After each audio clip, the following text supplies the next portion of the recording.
Hello, I'm Jim Cornwall, and this is the WalkingPost.com podcast.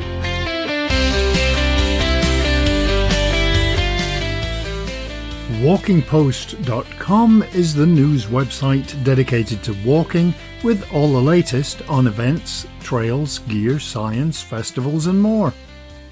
And you'll want to listen to the podcast today because it's filled with great information. The downside is you have to listen to me.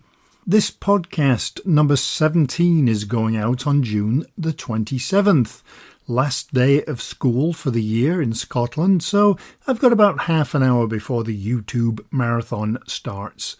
Let's move on to those weird and wonderful special days for June the 27th. It's Multiculturalism Day. It's also Pineapple Day, and it is Sunglasses Day, which isn't very much use here. PTSD Awareness Day, and it's also Onion Day, so I'd better put some on my pizza tonight then. No pineapple though. Seriously, people do that? Cue all of the email messages saying, I put pineapple on my pizza. The weather in the UK has been pretty warm even here in Scotland, and that's supposed to continue. I don't know what the weekend will hold. My son went on a school trip on Thursday, and it was a very long day, so he might still be playing the tired card. I had to get him to school for 6 a.m. in the pouring rain. Fun stuff. I remember my first long school trip was to Paris when I was 13, same age as he is now. And I still remember vividly the woman at the register at the Eiffel Tower not giving me my change when we all bought tickets. And I argued with her in French and told her I wasn't moving until she gave me my change. She waited about 5 minutes before realising that I was serious and that there was a very annoyed line getting longer behind me.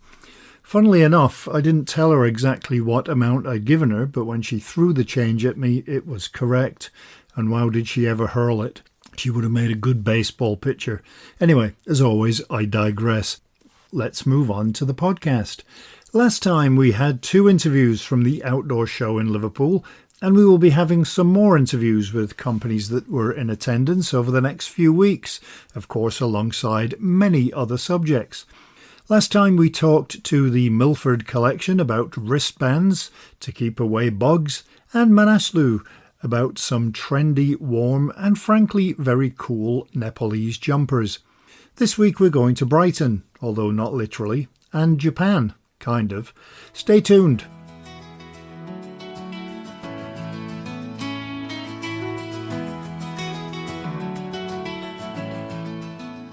But of course, first we take a look at some of the week's articles on WalkingPost.com.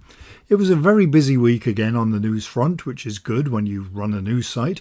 If you do have news, guest ideas or comments, please do get in touch via WalkingPost.com, or you can just email me at jim@WalkingPost.com. So it's time for our short-ish recap of some of the headlines of the news articles we had on WalkingPost.com this past week. RAB has partnered with the Polar Academy. In Maine, the Double the Dirt campaign is helping trail users. And shoe manufacturer Xtep previewed its 2026 first quarter products. There are new options available for illumination in the dark, and there has been a boost to walking routes in Suffolk.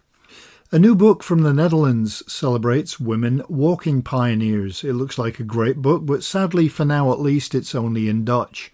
Hopefully an English version very soon. Swedish clothing company Haglöfs celebrated its new core range of outdoor pants, also known as trousers, and the Appalachian Trail Conservancy launched a $50 million anniversary fundraising campaign. A new walking and cycling route has opened between Enfield Town and Broxbourne. The final section of a walking route in Wales is being constructed, and in the US, the Wilderness Society says a US bill is proposing 255 million acres of public land for sale to developers. You can read all of these and many more at WalkingPost.com.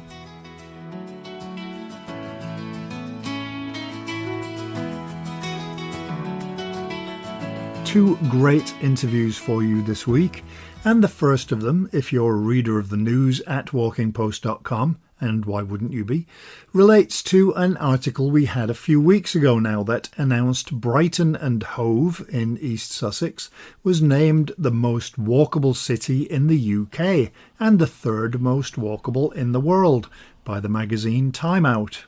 Having spent a couple of years in Sussex, not that far from Brighton, I can agree it's a great place. It really has everything you need and something a lot of cities don't have, and that's the sea. And on the other side, it has the South Downs.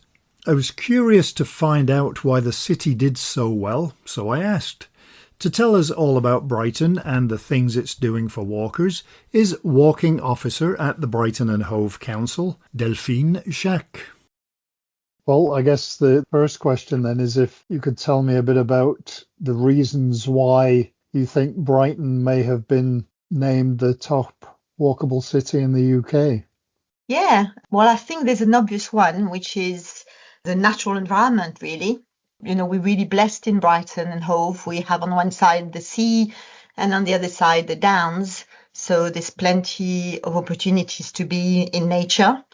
And the seafront, for example, stretches for about 13 kilometers within the city. And so you have the seafront and then you have undercliff paths, lots of, off-road walking, which is really very accessible as well, very flat. And then on the other side, you have the downs, which are obviously quite hilly, but there's loads of paths and just beautiful places to go to and a variety of places as well. And in the city itself, we have loads of green spaces as well. We have over 150 parks and green spaces available for the public. So you're never really very far away from a green space as well. That's one thing. But I think the other thing as well is that there's been loads of investment in the city in terms of trying to create those places for people, accessible, safer places for people to hang out and to walk and cycle as well. That makes a big difference because we know if the infrastructure is there, people are more likely to use them. The other thing as well, in terms of car ownership, about a third of people in the city don't own a car or don't have access to a car. So perhaps there is this culture already of using other forms of transport, busing and cycling and obviously walking. And Brighton and Hove is quite a compact city as well. It's not a huge place. It's quite easy to walk from one place to another. You mentioned the infrastructure and the spending that's happened in and around Brighton. What are some of the initiatives that Brighton has implemented to improve walkability and reduce the footprint and improve getting around without cars? There's been loads, and I'm not going to talk about all of them, but I can talk about the more recent schemes. So one that's had a big impact really in the city centre is a scheme called Valley Gardens. So it's right in the centre and it's really a gateway, one of the main gateways to get into the city, and used to be very car dominated. There was a space for people, but it was very underused and not very well maintained. It wasn't a place where really you wanted to hang out. But we managed to get some funding to improve that space, and it's made a huge difference. It's now a space where the traffic has changed, so it's still busy, but there is a big sort of space in the middle for people with much better cycle lanes and also a lot more of nature. It's a place where you want to be. And the Valley Garden 3, the last phase, is now going to take those improvements all the way to the seafront, to the Palace Pier area, and it's just going to finish off that scheme really. But there's quite a lot of sort of similar schemes that have happened or are going to happen very soon. And again, with the same idea to really rebalance, I suppose, the space between cars, vehicles and cyclists and walking and try to make active travel a viable option really and a more pleasant and safer experience. But there's not just that. I think there's other things as well. Like recently we've been allowed to put red routes in.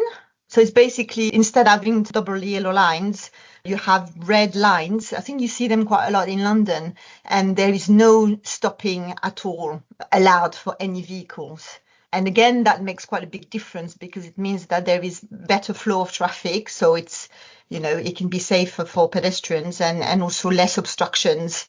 But there's also creating destinations for people to to walk to. And there's been, again, a lot of investment on the seafront to revive certain areas of the seafront that were very underused. So I wanted to mention a new park which is called Hove Beach Park in the west of the city. Basically, they've completely turned an area of underused land really into a place for sports and activities. As part of this development, there's going to be a new cycle lane and improved, crossing points and better, pavements and things like that. A redesign really of the whole area, which is a place where people are going to come to. As a council, we're consulting on a new city transport plan, which is going to take us all the way to 2035. In this transport plan, there's a big emphasis on active travel, infrastructure, and offering walking and cycling as a really viable options to go around the city. So that's something that's out for consultation within the public space at the moment. So it's a big piece of work. How easy is it to get around Brighton? Because obviously there's public transport, and you mentioned it's close to the Downs. It's an interesting question, because I would say it is easy and sometimes not. Because on the one hand, it is easy because we've got a really good bus network that goes to most corners of the city, and we've improved cycle lanes and walking infrastructure in general. But because we are stuck between the sea and the Downs, it can be a very congested city as well. We have a huge tourism industry as well, so we have a lot of visitors. It can get very busy. I know that when I've been hiking in the Downs, you sometimes see a Brighton bus going quite further out than you would expect. Yeah, that's definitely, yes. So we have specific services that takes you to a few places in the Downs. Yeah, they're great because, again, it helps to either carry people who don't have access to a car or be a really viable alternative to driving to those places. And it's not just those particular buses, actually. A lot of normal routes within the city will go past a point of nature near the Downs. So actually one of the projects I'm going to be working on is promoting those bus routes and providing a map to show where people can get off and access a path. Because I think there is this perception that if you don't have a car, you can't access those places. And actually, in many cases, you can.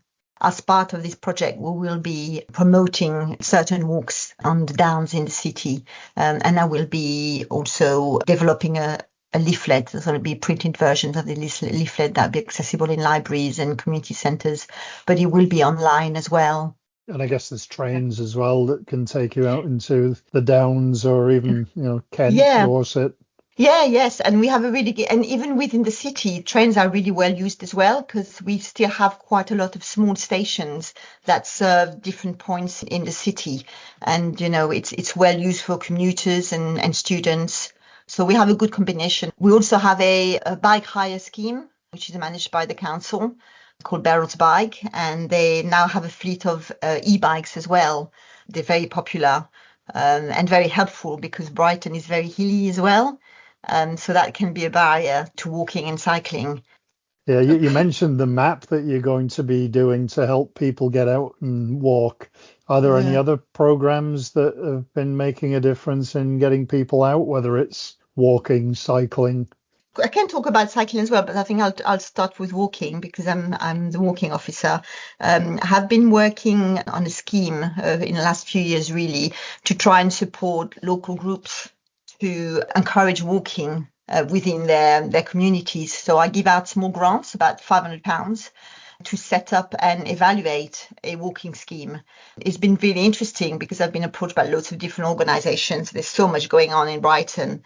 And it's been really interesting to see how walking can help beyond the transport side of things, help those groups. A lot of them face barriers to walking for different reasons. And it's really about creating a project that people can engage with and participate and get something out of it. And to give you some examples, I've been working with charities that support people with adults with learning disabilities, the trans community as well, even NHS mental health services. And what they have in common is the need really for a walking group that suits their needs and is going to make them feel safe and looked after and and going to give them the opportunity to go back out in the community and start building that confidence really and that independence that they can actually be out there and feeling the benefits as well, the physical and mental health benefits of moving your body. Yeah, that's something I was going to mention, the health benefits. I mean, that's clearly important as well. Oh, it's massive. It's quite mind-blowing, to be honest. When I first started this job and I started looking at the statistics and evidence, there's actually an overwhelming amount of evidence that moving more, so that's including walking, is essential for health and well-being.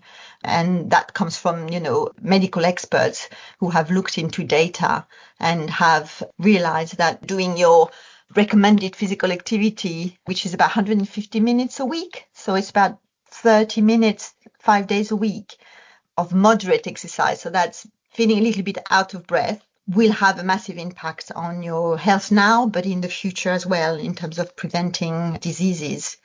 That's the sort of thing that I try to share in my work. And just to give you, a few numbers in terms of impact, health impact, if you do those 150 minutes of physical activity a week, you will lower your risk of developing dementia, depression by 30%, certain types of cancers as well, like colon or breast cancer, between 20 and 30%, hip fracture up to 68%, and also those diseases that we know are real, are killers, the main killers of cardiovascular diseases, for example, by up to 40%. So they're big numbers. We are in a crisis at the moment in terms of public health, and sedentary life is a huge issue. It's responsible for 1 out of 6 deaths in the UK, the fact of being inactive. And it's about the same as smoking. And we know there's lots done around helping people to quit smoking, and perhaps there should be even more done to help people be active again. Are there any resources that are out there to try and get people more active and walking more? I work closely with the public health team in Brighton and Hove. They do a lot of work to try and help people, especially people who are, inactive for lots of different reasons, to be a little bit more active. So there's a brilliant team, the Healthy Lifestyle team at the council, providing a whole program of activities and doing lots of outreach work to engage with lots of different communities and age groups. They have recently published their new physical strategy, and it's actually called Let's Get Moving. So it's recognizing that it's not just about sports, but it's about moving more in your daily life, incorporating more movement in your daily life. And that could be lots of different things, including trying to travel a little bit more actively. But if anybody's interested, they can have a look at the webpage, all about walking, brighton-hove.gov.uk/walking. And there you can find information about local groups that you can join in the city, low cost or free groups. More information about the health benefits of walking. I think there is a link to a report that is really interesting, and other things as well that we do, that we do around walking. I know you mentioned the walking groups. There used to be a walking festival, I think, in Brighton as well. Yeah, 2-3 years ago, I organised the first walking festival in Brighton. It was almost overdue, really, because when I started researching walking festivals, I realized that loads of other cities in the UK had already done one, and some of them were regular events. Mine, unfortunately, is not a regular thing. Again, it was really interesting to gauge people's appetite for walking, and there is a real appetite for it. Most people can walk, enjoy walking. It's easy and free and simple. So it was not just an opportunity to get people walking and going on various walks and discover new places to walk in Brighton and Hove, but really trying to raise the profile of walking with all its benefits. In your position, are there any other things that you're looking to be able to introduce? There's loads of things that I'd like to do. We, at the moment, are, I suppose, a bit limited with budget, but we've just heard that we should be receiving a 3-year funding program for next year. So that's very good news. I think I would like to carry on the work that I do with community grants and carry on evaluating them and gathering evidence to make more a case for walking. And who knows, maybe another walking festival. What are your favourite places in and around Brighton for walks? I think I would have to say that it's the Undercliff Pass from the marina towards the east, really. It's just a beautiful place, white chalks, an off-road space for cyclists and walkers. And there's a great coffee shop as well, halfway to stop to for a cup of tea and an ice cream. But also, the downs and just being in nature and, being able to escape the busy city centre and finding yourself in those places of beauty. You can't really beat that.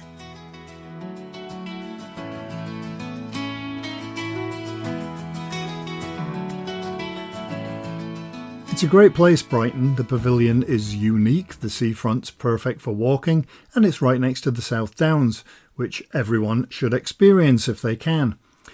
Moving on, a few weeks ago I started to see a term in my newsfeed quite a lot, and it was something I'd not seen before. And it is called Japanese walking, and I was curious. Did it mean I have to take a flight to Tokyo, where I once had a pretty horrific plane landing around 25 years ago? Or does it mean that I have to walk in the Japanese baseball shirt that I have? Turns out neither, but I won't explain what it is. I'll leave that to the expert. And we do have an expert, because not only can she tell us about Japanese walking, as you'll find out, she knows her stuff about everything walking.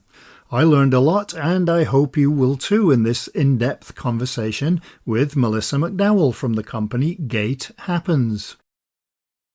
So, yeah, before we actually get to trends, I wonder if you could give me a bit of background on what you do and Gait Happens. So good morning. My name is Dr. Milica McDowell. I'm a physiotherapist based in the United States. Gait Happens is an education and product company. We provide courses and products for consumers as well as education for medical and health providers globally. The company was started about 10 years ago by Dr. Courtney Conley. She added a partner, Dr. Jen Perez, soon thereafter. They're both passionate chiropractors who are totally obsessed with feet and gait mechanics and teaching people how to optimize their total health by optimizing their foot health. The company's based in Colorado. We have several virtual practitioners who work on the team that are able to do one-on-one consults for clients across the globe. We teach live courses and we also teach digital courses.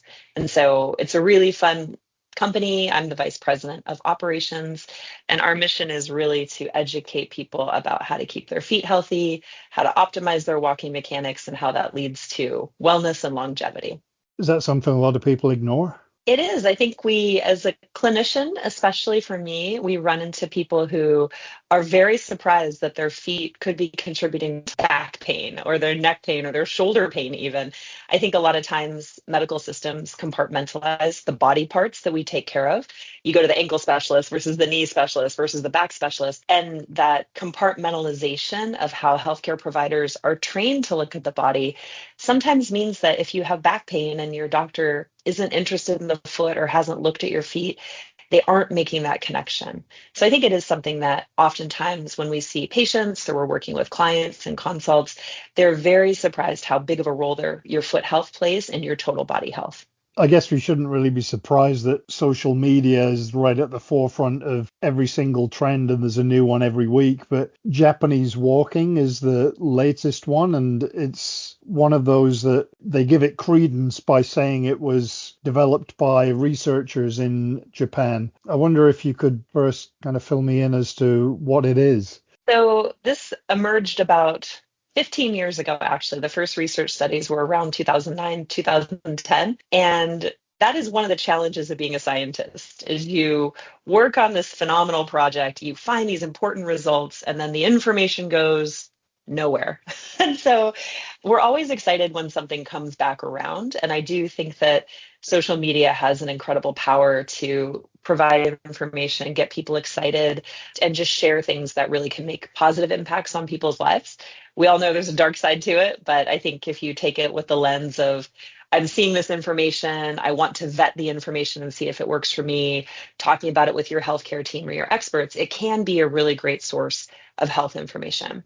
So you are correct. Japanese walking has been around for 15 years-ish. We use the term interval walking training. And so an interchangeable term is IWT. And with that, it's a type of walking where you alternate fast, slow, fast, slow, fast, slow. There's some variation in how long those intervals are. Oftentimes you'll see people doing about 3 minutes of fast, 3 minutes of slow. And so it's not new. It's new in its popularity, but it has been around for a while. And there actually is a lot of data that supports it as a health intervention. All right. And is it a good form of exercise? I personally think any form of exercise is a good form of exercise. Yeah. Levels of sitting during professional work are at an all-time high. Since the pandemic, the number of steps people take per day has not really recovered because of working from home and other reasons. And so I just believe if we can get anything that'll get people moving, I'm a huge advocate for. I do think that in this sense, the interval walking training or Japanese walking is fairly safe. The risks are pretty low for most individuals. So if you were to compare Japanese walking to pickleball, for example, pickleball has been sweeping the globe. It's so popular. It's had this incredible rise to popularity recently. People love to participate because it's competitive and it's sort of a little bit like short duration. So you don't have to go spend a couple hours doing it. But the injury risks are crazy. We see Achilles tendon tears and ankle sprains and wrist fractures and all kinds of things from people who haven't done those explosive plyometric movements in many years, or maybe ever.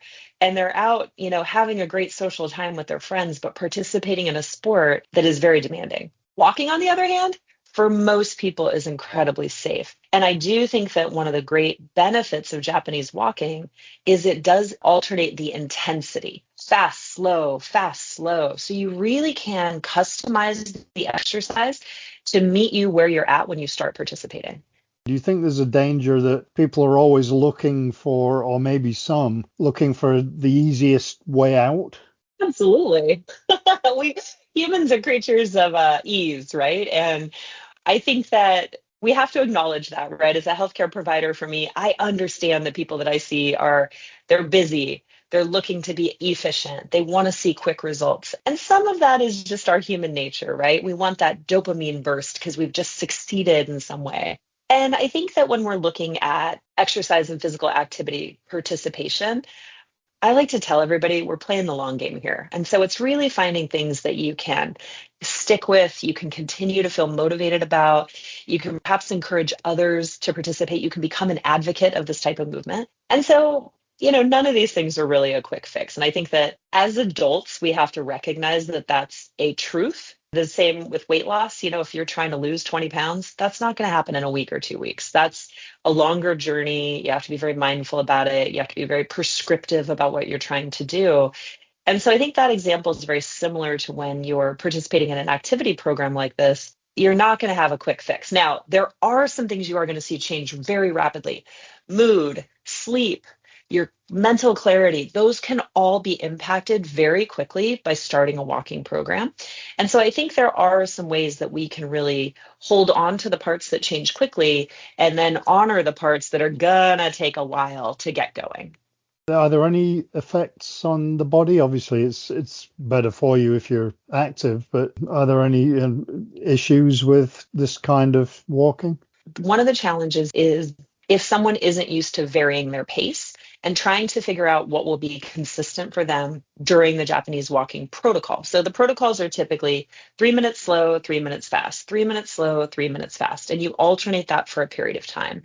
The challenge is if you're not used to changing your pace, it can be a little bit difficult to try to hit those fast intervals so they're consistent rep over rep. There are some strategies to improve that. These types of devices are amazing. An iPhone can be really helpful. A metronome app is a really great way for people that are new to Japanese walking to figure out how fast to walk and how slow to walk. So if you're not familiar with what a metronome is, it's actually a tool that's used by musicians that helps them keep pace. Metronome apps are free online, and you can use it with an iPhone or even an Android device. And what it does is it gives you a consistent beep. So it goes beep, beep, beep, beep on whatever pace you tell it to. A typical walking cadence that's brisk is about 100 beats per minute. And so if you want to work on understanding slow versus fast, you could use that as a training tool. So you could set your slow pace maybe at 85 or 90, set your fast pace at 100 or 110, and what'll happen is it'll help you feel that difference in the slow versus fast interval. In my experience, I think that's one of the things that individuals struggle with the most, is trying to figure out how fast to go. They obviously don't want to go too fast to get out of breath, and they also don't want to walk too slow to get benefits. We also like to say, we want you to fail the talk test. And if you're failing the talk test, it means you can't converse easily like we're talking right now. You would have to take different breaths in between, and you're walking and working hard enough that you can't just converse without using a little bit of that sort of breath sequencing. That generally means that you are brisk or more. And so what we want to do is you want to just be right below that level where you might have to catch your breath occasionally, but you're not out of breath and you can still carry on a conversation.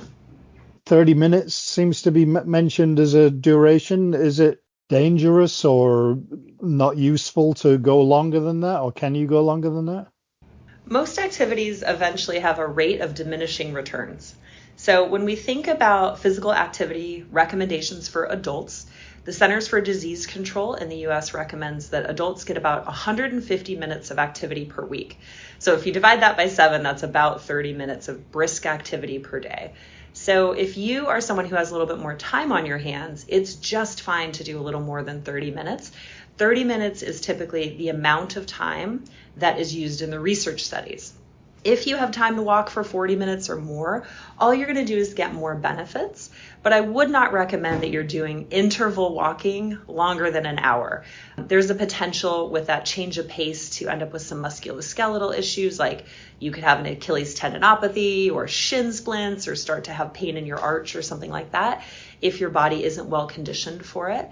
And so my recommendation is sticking 30 to 45 minutes and then doing other things if you want to do other activity. You could cycle, you could swim, you could dance, you could do all kinds of other things to continue to get those cardiovascular benefits. Our bodies like variability, and so this should be a component of a program, not just the program.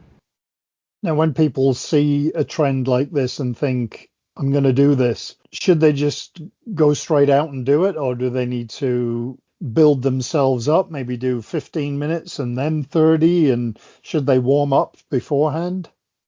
Yes, I always recommend both a warm-up and a cool-down. As I said, I'm a physiotherapist, and so that is one of the things that we deeply believe inside of our souls, is that you want to prepare your body for the activity, and then you want to sort of give your body a chance to come back to homeostasis after you've exercised. If you're somebody who has had a significant break or time away from being active, 10 to 15 minutes is probably a great starting point. You want to make sure that you're not creating any musculoskeletal discomfort. You want to make sure that you are finding safe routes so you can feel confident that you'll be able to do it without any sort of issues. There's some neurocognitive demand as well with these types of activities. And so we want to really start slow. So I would recommend, if you're someone who's not particularly active at the moment, a 10 to 15 minute full session is plenty. 3 to 4 minutes of warm up, 5 to 10 minutes of Japanese walking, 3 to 4 minutes of cool down. Now, if you're somebody who is already active, you're used to walking 20, 30 minutes a day, an hour a day, you're playing pickleball, maybe you're hiking, playing with your grandkids, swimming, all those sorts of things. Those are the folks who can probably jump right into that 30 minutes. I would, however, also caution them, you absolutely want to take a rest day the day after this type of activity. Give your tissue a chance to recover. See how you feel. Gauge if you start to feel any aches and pains or discomfort. If you do, take another rest day and come back to the activity after 2 days of rest. Generally speaking, most people could do this if they don't have any comorbidities or other issues most days of the week, but you want to start slow so you don't end up in the physiotherapist or chiropractor's office. Yeah, good point. How important is good footwear? I would say it is my number one recommendation, and I have 3 criteria which makes a good shoe. The first is that the shoe should have a wide toe box. That doesn't mean that it's a size wide shoe. A size wide shoe is related to your foot volume. A shoe that has a wide toe box allows something that we call toe splay. And what that means is that instead of your toes being pinched together and crowded and touching, they're able to have open space between them when you're wearing the shoe. The way to tell if a shoe has a wide toe box is flipping it over and looking at it and saying, does it look like my foot? And we can definitely say that a lot of women's and men's dress shoes that have pointy toes, they do not look like a foot when you flip them over, right? They look like something that is a bit of a medieval torture device. But we want to pick a foot-shaped shoe. The second criteria is that the shoe is twistable. So if you take your walking or running shoe and you're able to twist it, almost like you're wringing out a towel that has water in it, that's an important criteria as well, because it means that the shoe is not limiting your normal foot biomechanics. If the foot is limited from going through its normal range of motion, guess what happens? A chain reaction up your biomechanical chain. If we're limiting your foot motion, guess where the motion has to come from? Your ankle or your knee. And so when we see individuals who are wearing shoes that are too supportive or too restrictive, a lot of times they're the individuals who complain of ankle, knee, or hip pain. The third is, and I think this one is very surprising, less cushion is more. So shoes are currently over-engineered, and they have huge pillows of cushions and giant stacks under the heel and all this like foam and pillow. And what's interesting about that technology trend in footwear over the last 15 years is that it diminishes your ability to feel the surface you're walking on. It also causes some instability. If you are to step on an uneven terrain, an angle, a rock, a stump, you're going to feel squish rather than feeling what you're stepping on. And so my three criteria are wide toe box, that it's flexible, and that it has minimal to low cushion. And I think that surprises a lot of people when we make that recommendation. Yeah, I just learned something. I've got about 4 different pairs of hiking shoes, and they only meet 2 of those criteria because they're definitely not flexible at all. And Gotcha. I find if I go for long hikes, the ones that are really flexible, they don't meet number 1 or well, they meet 1 and 2, but not 3. You end up with tired and with Yes. muscular shoes if you don't meet any of those 3. So that makes perfect sense. When your shoe is rigid, the little intrinsic muscles, which are the tiny muscles between the bones in your feet, don't have to do their job. And so what happens is the shoe is doing the work for you. And so your feet actually get more deconditioned. The tiny little stabilizing muscles over time will actually get weaker. There's phenomenal research out of the US. Irene Davis is an incredible researcher, and she's done a lot of work related to how footwear impacts foot strength. The other important thing to note, and people are very, very surprised by this, there's a famous research study in the States as well that says over 60% of adults are wearing the wrong size shoe. And that means length. So like for European, a 40 versus a 42 versus a 43. For the US, a size 9, 9.5, etc. Adult feet change size. And it is so important to have your foot measured by a professional yearly. Most people think, I'm an adult, I'm done growing, my feet aren't going to grow. But feet change size for various reasons. Muscle gain or loss, different medications, swelling, bony changes. There's all sorts of reasons. And so it's always surprising when I tell individuals that it's important to get your foot measured every year by a professional at a shoe store. I'm also a freak insofar as my shoe sizes are about 3/4 of a size different from my left and Yep, right that's foot. very common. Very common. You're not a freak. That's very common. And Okay. so when that happens, what we typically recommend is buying to the larger size, obviously, and then trying to take up some of that space in the smaller foot with a thicker sock. I'm learning a lot here. It's good stuff. And I've been walking all my life. So are there other things that people need to take into consideration? I mean, there are different climates, warm, wet, food intake. Should people wait until they get back for food? Should they take food and drink and have that on the way? From a sports nutrition standpoint, you typically don't need to take on any calories unless you're working out for 45 to 60 minutes. So generally speaking, you shouldn't need to eat or take in, sports nutrition for a 30 to 45 minute walk. We definitely recommend hydration, and the best science currently says that if you're going to bring along a water bottle or something along those lines, for proper stomach emptying, you want to take about 4 ounces at a time. And so if you have a 16-ounce water bottle, you could think of that as like 4 big drinks. That's a good way to keep your stomach, prevent it from getting upset. It's a good way to keep your tissues hydrated. Our joints need fluid in the body for lubrication. And so you can kind of think of that as putting some oil in the Tin Man to make sure that you're well hydrated from a cellular level and a joint level while you're doing the activity. And what would you say about temperatures? I know that everywhere it seems that because of climate change, temperatures seem to be on the rise. Is it a case of if it's warm or hot outside, people should not bother, or should they just say, well, I'm going to go out anyway and put on a hat and hydrate?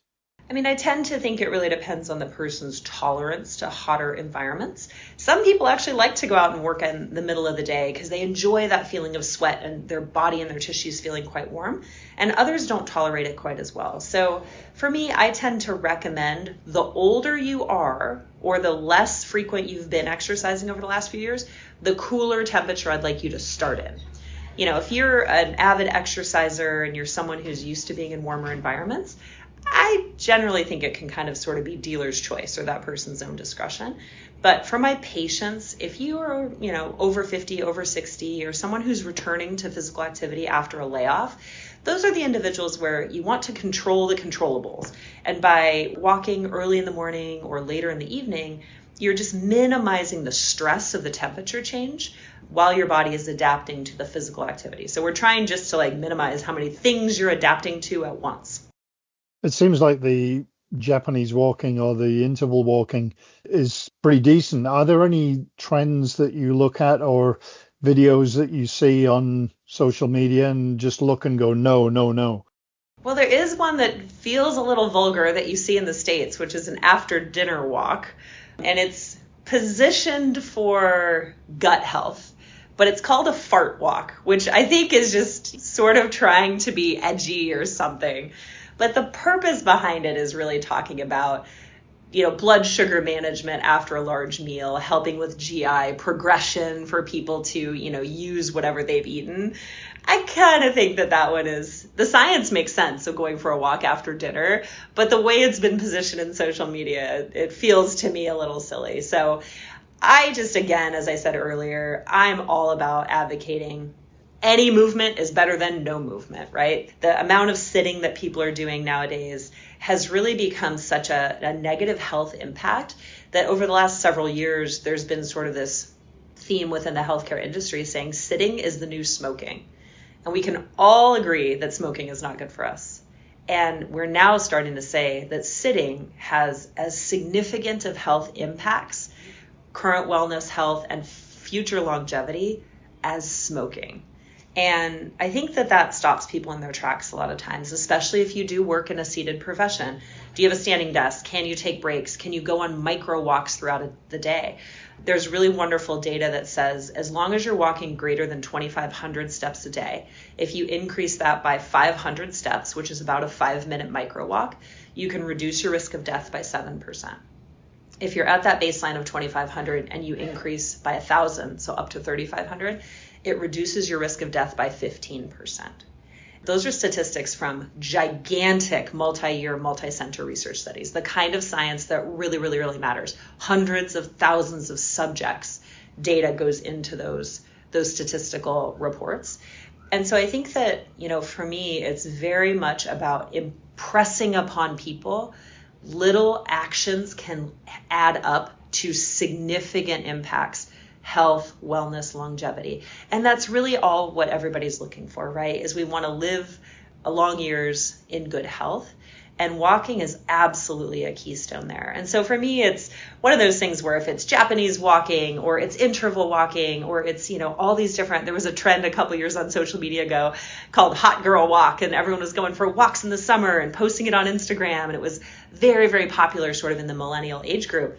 I was all about it. I'm like, this is great. We've got a different population of people enjoying and encouraging others to walk and modeling that behavior and cheering each other on. So I just really believe that this is one of our most underutilized and just sort of taken for granted health interventions that most people have at their fingertips. You could start this today. You could go for a 5-minute walk right now. Pause this podcast, go for a walk, come back. Guess what? You're going to feel better.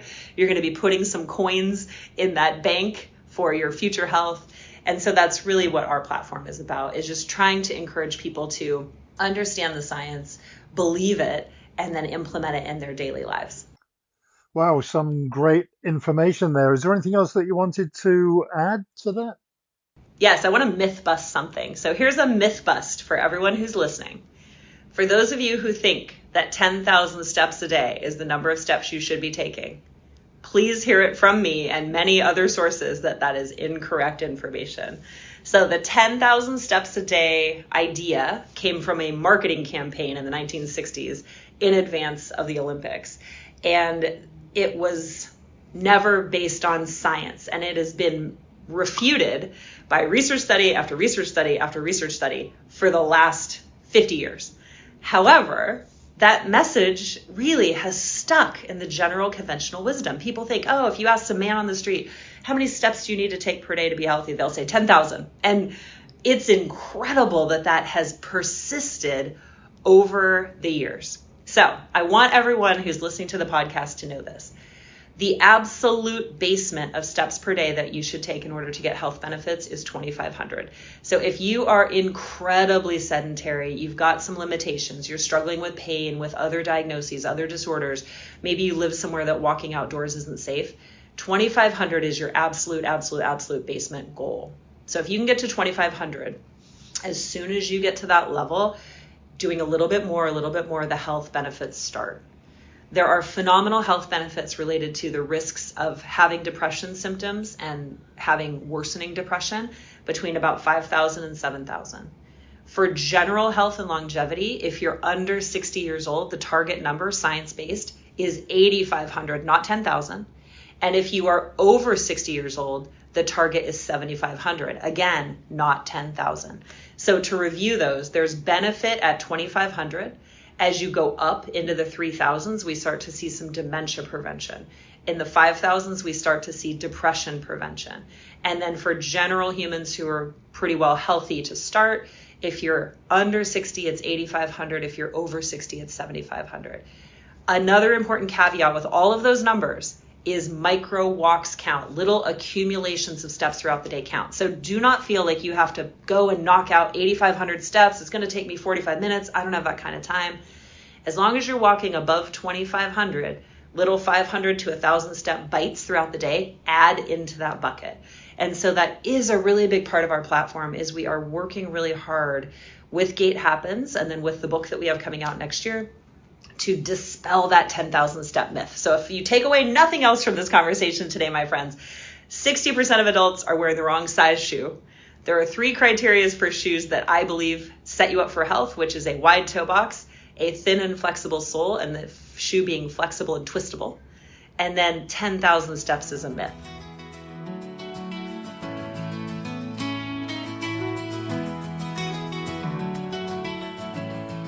I don't know if I should be embarrassed, but so many things I didn't know. I guess next week I'm trying to find a new pair of hiking shoes and getting my feet measured if I can find somewhere with a big enough Brannock device. I believe that's what those measuring things are called. Who says our podcast isn't educational? I was actually going to do one of my occasional rants, but with 2 interviews like that are both long and excellent, it puts you in a good mood and makes me want to go out walking, so I'll save the rant perhaps until next week. I already recorded it because I was annoyed. Usually I go back to it later and think, I better tone it down, but this time I didn't. Not sure if I'll be out walking this weekend or not, in my shoes that don't meet Melissa's 3 criteria, but as Meatloaf said, 2 out of 3 ain't bad. Who knew that he did a song about hiking shoes? Regardless of whether or not it's a hiking weekend, I will prepare just in case, and that means charging the charger, the phones, the cameras, the microphones, the drone, and who knows what else. Myself, probably. I guess now we've passed the solstice, so it should start getting a little darker at night. We're very close to a dark zone here in the UNESCO biosphere, which I think just means that we have a much bigger village sign to fit that in, and the place names in both English and Gaelic. All right, well, that's it for another podcast. Interviews, amazingly, are done for next week already, which may never ever happen again. If you have news or suggestions for podcast guests, please do get in touch through jim@walkingpost.com. So, I hope you enjoyed this week's walkingpost.com podcast, and I hope you'll have a great week, hopefully with a walk in your perfect shoes. So, until next time, happy trails! Walking Post from walkingpost.com is an Air Coastal Media Limited production.